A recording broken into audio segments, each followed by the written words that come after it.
McQuestion. For over 25 years, talking about things that matter with people who care. Production of McQuestion is made possible in part by individual viewers, supporters of the Foundation for Responsible Television, CF Accountants and Consultants, adding value to clients throughout the region, the University of Texas at Dallas, creating the future.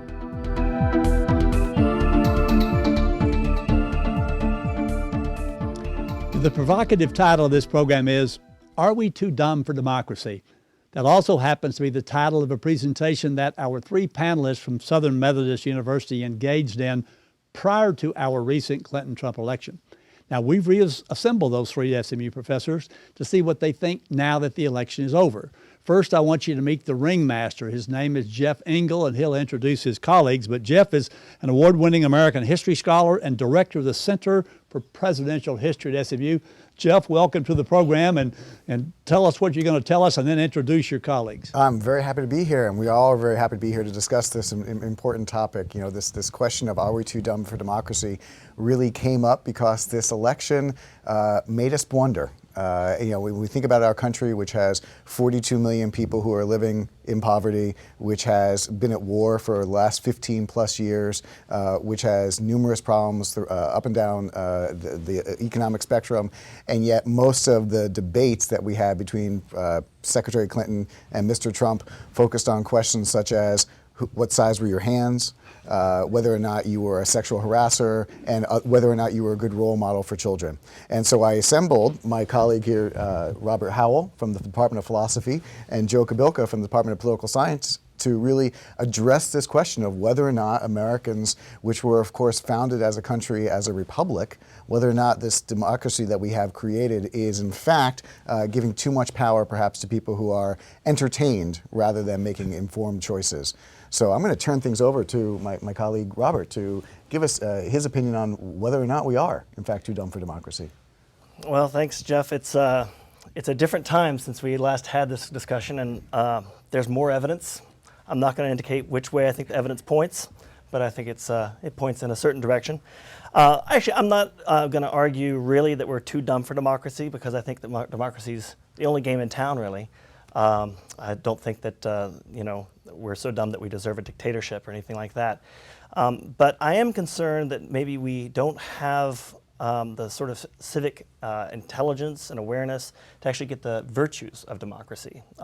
Democracy isn't automatically a good thing. If you just have to have people go to the ballot boxes, that's not automatically going to give a gold star to your country as being, a valuable democracy. So I do think that there's some worries about our civic ignorance. For example, about a third of our citizens apparently don't know that there are three branches of government. A third of them can name one, but not the other two. If about 2/3 of our citizens apparently think that if Roe versus Wade is overturned, that then abortion becomes illegal across the country just by virtue of its being overturned. About 40% of our citizens apparently believe that English is the official language of the United States as written into the Constitution, and a quarter of our citizens believe that Christianity is the official religion of the United States as said by the Constitution. So in addition to those sorts of basic civic ignorances, there's also ignorance about what is going on. So for example, I think something like 75% of the people in the last election believed that we were in a recession when the election happened, which we haven't been in a recession for a while. A good number of them believed that the economy was actually contracting when in fact it was growing. About 30 to 50% of people believed that unemployment had gone up under Obama's presidency, when as a matter of fact it had gone down. And so this is a worry, because on what basis do you make your vote if you don't really have the right information? What is the upshot of this sort of civic ignorance? You wouldn't necessarily expect everybody to be an expert, but it's becoming harder to know where to find the experts too. Right?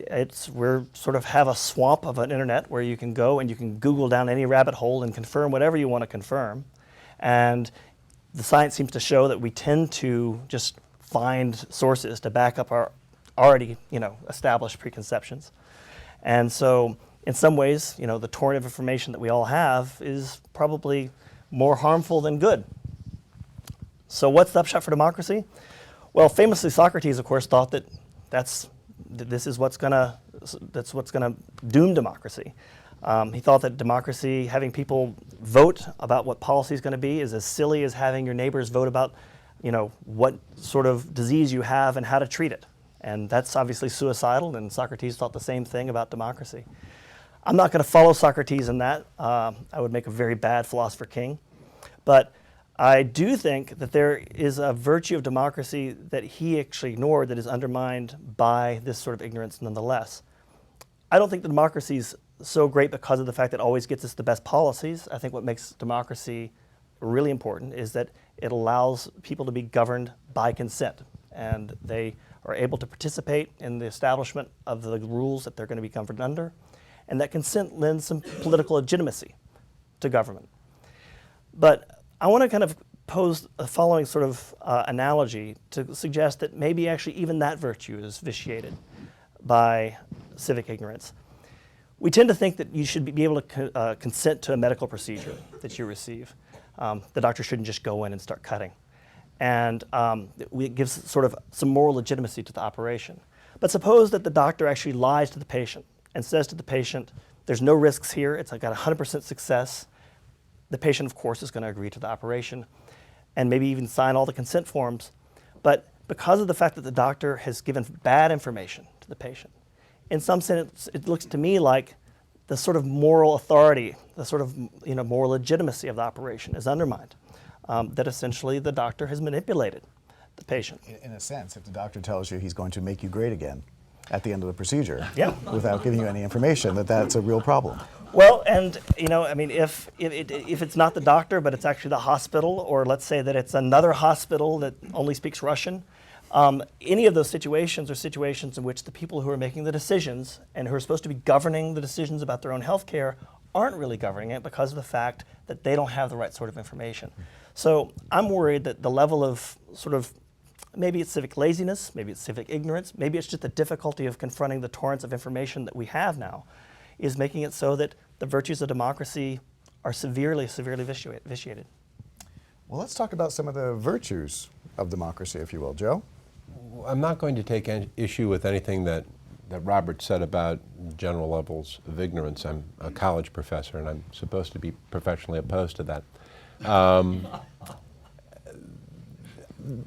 Churchill, and when we did this at SMU a couple of months ago, Jeff's son won $5 because I used a Churchill quote, and Jeff said that someone would use this Churchill quote. He said, democracy is the best form of government accepting all others. Churchill also said that the best argument against democracy is talking to the average voter for a couple of minutes. The thing about democracy as we practice it here is that it's a collaboration between experts, supposedly, and the ignorant. And you said along the way that this is a constitutional republic. It was established as a constitutional republic. And those who framed this republic, and I wish I could keep these things in my mind, but I can't, so I just brought something to read to you. This is Alexander Hamilton in Federalist Paper number 9, where he's talking about the need to design a new government.